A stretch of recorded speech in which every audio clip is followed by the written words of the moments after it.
morning. Today we are looking at John chapter 19 verses 38 to 42.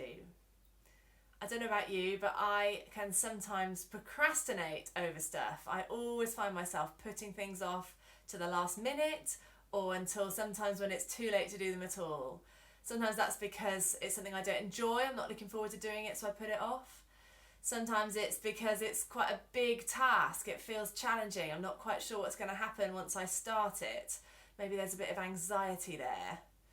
But I'm always putting things off. And today's passage we see two people who have put something off. Both had been cautious about being seen publicly with Jesus. Joseph of Arimathea, it says, was a disciple of Jesus, but secretly because he feared the Jewish leaders. And he was accompanied by Nicodemus in this passage. And Nicodemus was the Jewish leader who came to Jesus at night in chapter 3. And that was because he didn't want anyone to see him being seen talking to Jesus. They've put off making a decision about Jesus. And now it might be too late. They've just seen him being killed on the cross.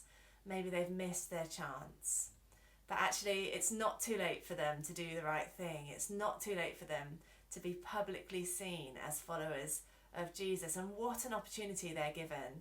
Normally the bodies of people who've been crucified would either be left in place, left to the elements, or sometimes they'd be buried in mass criminal graves, but not Jesus. Jesus' body is buried properly. Nicodemus brings a huge amount of oil and spices, 35 kilograms, and he's put in a new tomb, and this actually adds extra evidence for Jesus' resurrection. There's no confusion over which tomb it was or which body it was.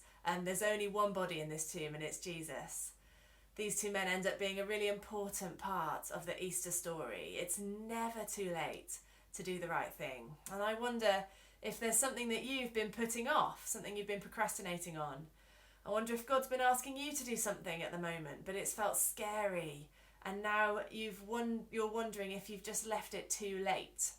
It might be a tricky situation at work or at home.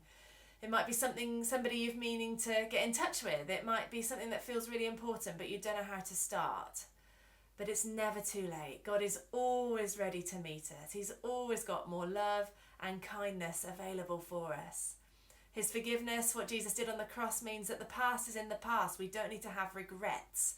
We don't need to live with regrets. We can know that God is building something beautiful for the future. There's always a second chance.